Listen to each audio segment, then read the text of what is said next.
السلام علیکم۔ قیصر روم کی اسی کشمکش میں پوری رات گزر گئی کہ مسلمانوں سے کیسے نمٹا جائے۔ پھر صبح ہوتے ہی قیصر روم نے ایک خفیہ اجلاس طلب کر لیا۔ اس اجلاس میں عمائدین سلطنت کے ساتھ شہر کے معزز اور دانشمند افراد بھی شریک تھے۔ جب سب لوگ جمع ہو گئے تو قیصر روم نے حاضرین کو مخاطب کرتے ہوئے کہا، عیسائی اپنی تعداد میں اربوں سے کہیں زیادہ ہیں۔ ان کے ہتھیار پرانے اور جنگی وسائل بھی تم سے کہیں کم ہیں۔ دیگر ساز و سامان میں بھی تم لوگ مسلمانوں پر فوقیت رکھتے ہو، مگر جب میدان جنگ میں ان کے مقابل صف آرا ہوتے ہو تو شکست کھا جاتے ہو۔ آخر اس کی کیا وجہ ہے؟ قیصر روم کے لہجے میں شدید ناگواری کا رنگ جھلک رہا تھا۔ ہرقل اعظم کا سوال سن کر سب نے سر جھکا لیا۔ حاضرین میں انطاکیہ کا سب سے بڑا پادری شہرام بھی شامل تھا۔ اس کی گردن بھی جھکی ہوئی تھی اور وہ بھی ہرقل اعظم سے نظریں چرا رہا تھا۔ قیصر روم نے پادری شہرام کی اس کیفیت کا اندازہ کر لیا اور بلند آواز اسے مخاطب کرتے ہوئے بولا، عیسائیوں کے عظیم مذہبی پیشوا، آپ خاموش کیوں ہیں؟ دمشق، اردن اور حمص کے محاذوں پر صلیب ہماری مدد کو کیوں نہیں آئی؟ اس نے اپنے نام لیواؤں کو بے یار اور مددگار کیوں چھوڑ دیا؟ پادری شہرام نے اپنے شہنشاہ کی طرف دیکھا اور بجھے ہوئے لہجے میں بولا، ہرقل اعظم، کبھی کبھی سچے اور ایماندار لوگوں کو بھی شکست ہو جاتی ہے۔ خداوند خدا اپنے کاموں کو خود ہی جانتا ہے۔ محترم پیشوا، آپ کے اس جواب سے نہ میرا دل مطمئن ہوا اور نہ دماغ۔ کہیں کوئی نہ کوئی خرابی ضرور موجود ہے، جس پر مصلحت اور خاموشی کا پردہ ڈالا جا رہا ہے۔ قیصر روم کی بات سن کر حاضرین کی گردنوں کا خم کچھ اور نمایاں ہو گیا۔ کچھ دیر تک دربار کی فضا پر گہرا سناٹا طاری رہا۔ پھر ایک شخص اپنی نشست پر کھڑا ہوا۔ یہ انطاکیہ کا ایک معزز اور نیک نام عیسائی ایمن تھا۔ اس نے باوقار لہجے میں قیصر روم کو مخاطب کرتے ہوئے کہا، آپ نے سچ فرمایا کہ ہم میں کہیں کوئی خرابی موجود ہے، جس کی وجہ سے یہ ذلت اور شکست ہمارا مقدر بنی ہے۔ آج میں اس خرابی کو اس مجلس خاص میں سننا پسند کروں گا۔ قیصر روم کے لہجے سے بدستور تلخی جھلک رہی تھی۔ ہرقل اعظم، اس بات کا یقین دلائیں کہ مجھے سچ بولنے کی سزا نہیں دی جائے گی۔ ایمن کے چہرے سے ہلکا سا خوف جھلک رہا تھا۔ آج تمہاری زبان پر کوئی پابندی نہیں، قیصر روم نے پرجلال لہجے میں کہا۔ جو کچھ تمہیں کہنا ہے بے خوف ہو کر کہہ ڈالو، تمہارے لیے امان ہے، سلامتی ہے۔ قیصر روم کی طرف سے اجازت ملتے ہی ایمن نے انتہائی پرسوز لہجے میں کہنا شروع کیا، ہرقل اعظم کو معلوم ہونا چاہیے کہ دمشق، اردن اور حمص سے آنے والے عیسائیوں کی جماعت کا ہر فرد جھوٹا ہے۔ یہ کہہ کر ایمن چند لمحوں کے لیے خاموش ہو گیا اور حاضرین مجلس کی دلی کیفیات کا جائزہ لینے لگا۔ اس خفیہ اجلاس میں موجود ہر فرد کے چہرے پر ایمن کے لیے نفرت کا رنگ جھلک رہا تھا، مگر قیصر روم کے چہرے پر غیر معمولی سنجیدگی طاری تھی۔ اس نے بڑے تحمل کے ساتھ اپنا دایاں ہاتھ بلند کرتے ہوئے کہا، ایمن، تم اپنا بیان جاری رکھو۔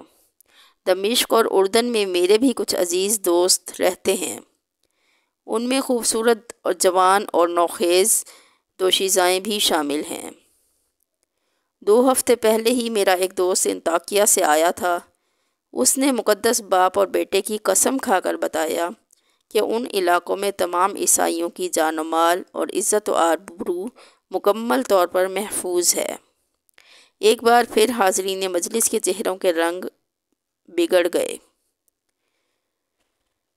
وہ ایمن کی زبان سے مسلمانوں کی وحشت و درندگی کے فرضی افسانے سننا چاہتے تھے، مگر جب ایمن نے اپنے ایک دوست کے حوالے سے مقدس باپ اور بیٹے کو درمیان میں لا کر مسلمانوں کی بے مثال رواداری اور کریمانہ عمل کا ذکر کیا تو ان کے سینوں میں نفرت و عصبیت کی آگ کے شعلے بھڑک گئے۔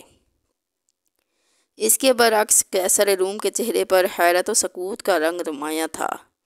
ایمن نے مختصر سے سکوت کے بعد دوبارہ سلسلہ کلام جوڑتے ہوئے کہا، ہرقل اعظم، میں نہایت اذیت و کرب اور ندامت کے ساتھ اس حقیقت کا انکشاف کرتا ہوں کہ ہم میں سے اکثر لوگ شراب پیتے ہیں، دن رات بدکاریوں میں مبتلا رہتے ہیں، وعدہ کر کے بڑی بے حیائی سے اسے توڑ دیتے ہیں، ضعیفوں کو ستاتے ہیں اور کمزوروں پر ظلم ڈھاتے ہیں۔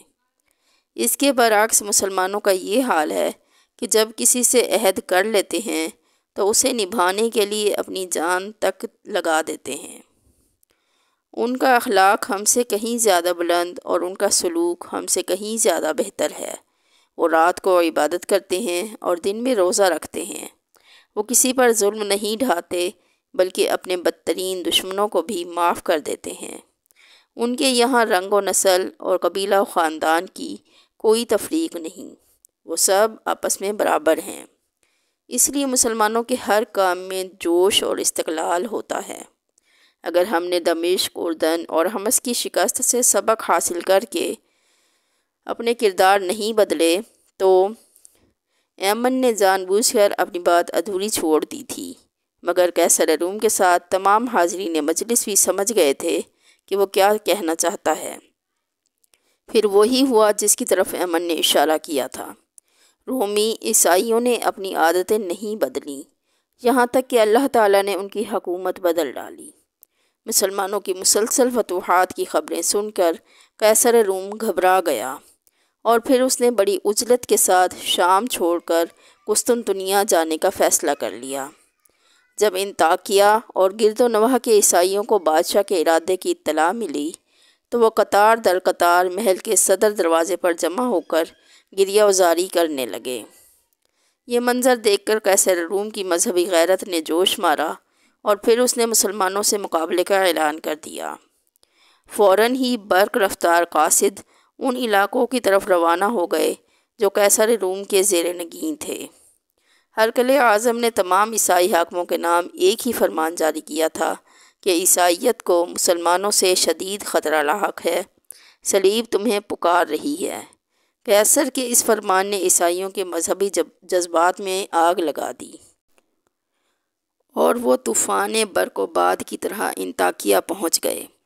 رومیوں کی پرجوش جنگی تیاریاں دیکھ کر لشکر اسلام کے سالار حضرت ابو عبیدہ رضی اللہ عنہ نے اپنے تمام فوجی افسروں کو طلب کر کے ان سے مشورہ کیا کہ اس صورتحال میں کیا حکمت عملی اختیار کی جائے۔ ہر افسر نے اپنے ذہن کی رسائی کے مطابق مختلف رائے پیش کی۔ بالآخر طویل بحث و تمہیز کے بعد امور جنگ کے سارے ماہرین اس بات پر متفق ہو گئے کہ مختلف محاذوں پر تعینات مسلمان سپاہیوں کو ایک مقام پر جمع کر لیا جائے۔ نتیجتاً تمام مجاہدین اسلام دمشق میں یکجا ہو گئے۔ اس کے بعد حضرت ابو عبیدہ رضی اللہ عنہ نے مقبوضہ علاقوں کے عیسائی مردوں کو ایک طویل و عریض میدان میں جمع کر کے ان سے مختصر خطاب کیا۔ ہمیں افسوس ہے کہ ہم اپنی بے پناہ مصروفیات کے باعث تم لوگوں کی حفاظت کی ذمہ داری نہیں لے سکتے، اس لیے جزیے یعنی حفاظتی ٹیکس کی ساری رقم واپس کی جاتی ہے۔ حضرت ابو عبیدہ رضی اللہ عنہ کی تقریر سن کر تمام عیسائی رونے لگے۔ پھر جب لشکر اسلام دمشق چھوڑ کر اردن کی طرف جانے لگا تو سارے عیسائی اشک بار آنکھوں کے ساتھ یہ دعا کر رہے تھے، خداوند خدا تمہیں حفاظت کے ساتھ واپس لائے کہ تم اس زمین پر بسنے والوں کے لیے امن و سلامتی کا سائبان ہو۔ حضرت ابو عبیدہ رضی اللہ عنہ نے اردن پہنچ کر رومیوں کا مقابلہ کرنے کے لیے یرموک کا میدان منتخب کیا۔ یرموک کے قریب ہی ایک مقام دیر الحیل ہے، یہاں رومی فوجیں جمع ہو رہی تھیں۔ ان کی تعداد 2 لاکھ سے زیادہ تھی۔ اس کے برعکس مسلمان سپاہیوں کی تعداد 20 اور 30 ہزار کے درمیان تھی۔ پہلا معرکہ رجب 15 ہجری میں ہوا جس میں مسلمانوں کا پلہ بھاری رہا۔ رومیوں نے کچھ دن کے لیے جنگ روک دی اور مصلحت کی تجویز پیش کی۔ حضرت ابو عبیدہ رضی اللہ عنہ نے سیف اللہ حضرت خالد بن ولید رضی اللہ عنہ کو سفیر بنا کر قیصر روم کے پاس بھیجا، مگر یہ سفارت ناکام رہی۔ رومی دوبارہ میدان جنگ میں نمودار ہوئے۔ اب کی بار ان کا جوش و خروش وحشت کی حدوں کو چھو رہا تھا۔ عیسائیوں کے وہ مقدس راہب جنہوں نے برسوں سے آسمان نہیں دیکھا تھا، وہ اپنی اپنی عبادت گاہوں سے نکل کر عام سپاہیوں میں شامل ہو گئے تھے۔ کچھ پادریوں پر جنونی کیفیت طاری تھی۔ وہ ہاتھوں میں صلیبیں اٹھائے عیسائی لشکر کے آگے آگے تھے اور چیخ چیخ کر اپنے ہم قوموں کی ہمت بندھا رہے تھے، آگے بڑھو اور صفحہ ہستی سے مسلمانوں کا نام و نشان تک مٹا ڈالو۔ آج دنیا کی کوئی طاقت تمہارے مقابل نہیں ٹھہر سکتی، اس لیے کہ تمہیں حضرت یسوع مسیح، حضرت عیسیٰ علیہ السلام کی تائید حاصل ہے۔ 3000 رومی سپاہیوں نے اپنے پیروں میں بیڑیاں پہن رکھی تھیں تاکہ میدان جنگ سے فرار ہونے کا خیال بھی ان کے دل میں نہ آئے۔ رومیوں کے یہ تیور اور انداز دیکھ کر حضرت خالد بن ولید رضی اللہ عنہ نے نئے سرے سے اسلامی فوج کو ترتیب دیا اور مجاہدین کو 36 حصوں میں تقسیم کر دیا۔ پھر ایسی خون ریز جنگ ہوئی کہ یرموک کا میدان انسانی لاشوں سے بھر گیا۔ اس معرکہ آرائی میں 1 لاکھ کے قریب رومی سپاہی قتل ہوئے اور 3000 اہل ایمان نے جام شہادت نوش کیا۔ جب قیصر روم کو اس عبرتناک شکست کی خبر ملی تو شدت غم سے اس کا سرخ و سفید چہرہ دھواں ہو گیا۔ پھر وہ انتہائی حسرت و یاس کے عالم میں سینہ کوبی کرتا ہوا شام سے قسطنطنیہ چلا گیا۔ حضرت ابو عبیدہ رضی اللہ عنہ کا بھیجا ہوا قاصد فتح عظیم کا مژدہ لے کر برق رفتاری کے ساتھ مدینہ منورہ کی طرف بڑھ رہا تھا۔ خلیفہ اسلام حضرت عمر فاروق رضی اللہ عنہ جنگ قادسیہ کی طرح جنگ یرموک کا نتیجہ جاننے کے لیے کئی راتوں سے جاگ رہے تھے۔ پھر جب قاصد نے لشکر اسلام کی سربلندی اور سرخروئی کی خبر دی تو حضرت عمر فاروق رضی اللہ عنہ مضطرب ہو کر مسند خلافت سے اتر کر سجدے میں چلے گئے۔ معبود حقیقی کا شکر ادا کرنے کے بعد جب حضرت عمر رضی اللہ عنہ کھڑے ہوئے تو آپ کی آنکھوں سے آنسو رواں تھے اور زبان مبارک پر یہ مقدس کلمات جاری تھے: سبحان اللہ والحمد للہ ولا الہ الا اللہ واللہ اکبر۔ ایران کے بعد دوسری عظیم طاقت روم کا غرور بھی خاک میں مل گیا تھا۔ حضرت عمر فاروق رضی اللہ عنہ نے فلسطین کی جنگی مہم حضرت عمرو بن العاص رضی اللہ عنہ کے سپرد کی تھی، مگر درمیان میں جنگ یرموک چھڑ جانے سے وہ مہم ادھوری رہ گئی تھی۔ قیصر روم کے اقتدار کا خاتمہ ہوتے ہی حضرت عمرو بن العاص رضی اللہ عنہ نے آگے بڑھ کر بیت المقدس کا محاصرہ کر لیا۔ عیسائی قلعہ بند ہو کر مقابلہ کرتے رہے۔ اس دوران میں حضرت ابو عبیدہ رضی اللہ عنہ بھی اپنے لشکر کے ساتھ بیت المقدس میں پہنچ گئے۔ عیسائیوں نے کچھ دن تک مدافعت کی مگر ان کی عسکری قوت بکھر چکی تھی، اس لیے مسلمانوں سے صلح پر آمادہ ہو گئے، مگر اس کے ساتھ ہی یہ شرط بھی رکھ دی کہ خود خلیفہ حضرت عمر فاروق رضی اللہ عنہ یہاں آ کر صلح کا معاہدہ کریں۔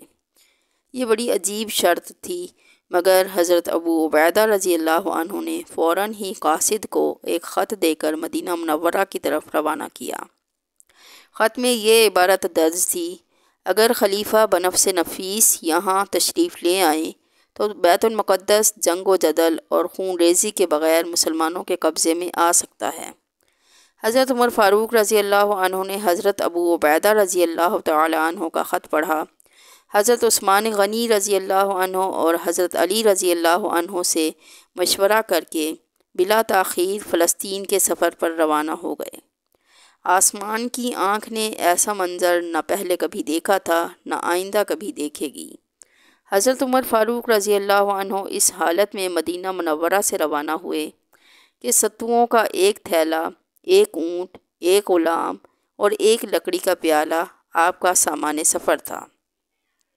نہ چھتر شاہی، نہ فوج کثیر، نہ تبل و نعلم اور نہ ہی محافظ و نقیب۔ قیصر و کسریٰ کا تاج جس کے قدموں کا غبار بن چکے تھے، یہ اس عظیم فاتح کا سفر تھا۔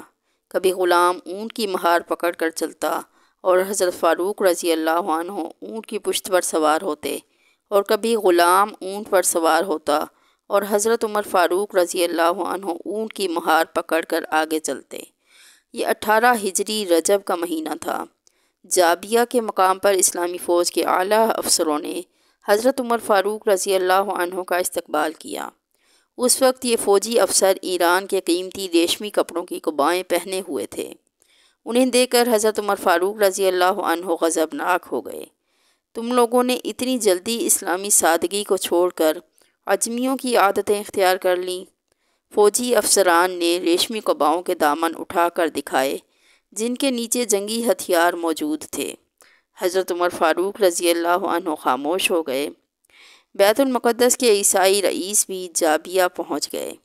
پھر اسی مقام پر وہ تاریخ ساز معاہدہ طے کیا گیا جس میں تحریر تھا، یہ وہ امان ہے جو اللہ کے غلام خلیفہ عمر نے ایلیا کے لوگوں کو دی۔ یہ امان ان کی جان، مال، گرجا، صلیب، تندرست، بیمار اور ان کے تمام مذہب والوں کے لیے ہے۔ ان کے گرجاؤں میں نہ سکونت اختیار کی جائے گی اور نہ وہ ڈھائے جائیں گے، یہاں تک کہ ان کے احاطے اور چار دیواریاں بھی محفوظ رہیں گی۔ نہ ان کی صلیبوں کو نقصان پہنچایا جائے گا اور نہ ان کے مال میں کچھ کمی کی جائے گی۔ مذہب کے بارے میں ان پر کوئی جبر نہیں کیا جائے گا۔ واضح رہے کہ ایلیا میں ان لوگوں کے ساتھ یہودی رہنے نہیں پائیں گے۔ ایلیا والوں پر فرض ہے کہ وہ دوسرے شہروں کی طرح جزیہ ادا کریں اور یونانیوں کو اپنے علاقے سے نکال دیں۔ ان یونانیوں میں سے جو شہر سے نکلے گا اس کی جان و مال کی حفاظت کی جائے گی جب تک کہ وہ اپنی جائے پناہ پر نہ پہنچ جائے، اور ان میں سے جو ایلیا ہی میں سکونت اختیار کرنا چاہے تو اس کے لیے بھی امان ہے، مگر اسے ایلیا والوں کی طرح جزیہ دینا ہوگا۔ ایلیا والوں میں سے جو شخص اپنی جان و مال لے کر یونانیوں کے ساتھ نکل جانا چاہے تو وہ بھی مامون و محفوظ ہے۔ اس تحریر پر اللہ، رسول، خلفاء اور مسلمانوں کا ذمہ ہے، بشرطے کہ یہ لوگ مقررہ جزیہ ادا کرتے رہیں۔ اس معاہدے پر خالد بن ولید رضی اللہ عنہ، عامر بن العاص رضی اللہ عنہ، عبد الرحمن بن عوف رضی اللہ عنہ اور معاویہ بن ابو سفیان رضی اللہ عنہ گواہ ہیں۔ یہ معاہدہ 18 ہجری میں تحریر کیا گیا۔ یاد رہے ایلیا خلیج عقبہ کے شمالی سرے پر واقع ایک ساحلی شہر ہے۔ اس معاہدے کی تکمیل کے بعد حضرت عمر فاروق رضی اللہ عنہ بیت المقدس کی طرف جانب روانہ ہوئے۔ اسلام کے عظیم فاتح کا لباس اتنا معمولی اور فرسودہ تھا کہ اسے دیکھ کر مسلمان فوجیوں کو شرم محسوس ہونے لگی، اس خیال سے کہ خلیفہ کو اس لباس میں دیکھ کر عیسائی کیا کہیں گے۔ حضرت ابو عبیدہ رضی اللہ عنہ نے ترکی گھوڑا اور قیمتی پوشاک حضرت عمر رضی اللہ عنہ کی خدمت میں پیش کی۔ حضرت فاروق اعظم رضی اللہ عنہ نے فرمایا، اللہ نے جو ہم کو عزت بخشی ہے وہ اسلام کی عزت ہے اور وہی ہمارے لیے کافی ہے۔ پھر فاتح ایران اور روم یہی بوسیدہ لباس پہنے ہوئے بیت المقدس میں داخل ہوئے۔ سب سے پہلے مسجد اقصیٰ میں حاضر ہوئے اور چند آیات قرآنی پڑھ کر محراب داؤد علیہ السلام کے قریب طویل سجدہ ادا کیا۔ اللہ تعالیٰ نے مسلمانوں سے کیا ہوا وعدہ پورا کر دیا تھا، اگر تم مومن ہو تو پھر تم ہی دنیا پر غالب رہو گے۔ صوبہ تکریت اور الجزیرہ شام اور عراق کے درمیان واقع تھے۔ بیت المقدس کی فتح کے بعد شکست خوردہ ایرانی اور رومی انہی دونوں مقامات پر جمع ہوئے اور اپنے عقائد کے اختلاف کے باوجود مسلمانوں کے خلاف متحد ہو کر ہنگامہ آرائی کرنے لگے۔ حضرت عمر فاروق رضی اللہ عنہ کی ہدایت کے مطابق حضرت سعد بن ابی وقاص رضی اللہ عنہ نے 5000 سپاہیوں کے ساتھ قلعہ تکریت کا محاصرہ کر لیا۔ پھر ایک خونریز جنگ کے بعد اسلامی لشکر نے تکریت پر قبضہ کر لیا۔ بہت ہی مختصر تعداد میں ایرانی اور رومی اپنی جانیں بچا کر فرار ہو سکے، باقی سب کے سب موت کی خوراک بن گئے۔ اسلامی پرچم مزید بلند ہوا اور قسطنطنیہ میں بیٹھے ہوئے مغرور عیسائی بادشاہ قیصر روم کو ایک اور صدمہ برداشت کرنا پڑا۔ پھر وقت اپنی مقررہ رفتار سے گزرتا رہا اور اسلامی سلطنت سیاسی نشیب و فراز سے دوچار ہوتی رہی، یہاں تک کہ 5 صدیاں گزر گئیں۔ یہ 532 ہجری کی ایک تاریک رات کا واقعہ ہے۔ اس وقت نجم الدین ایوب قلعہ تکریت کا حاکم تھا۔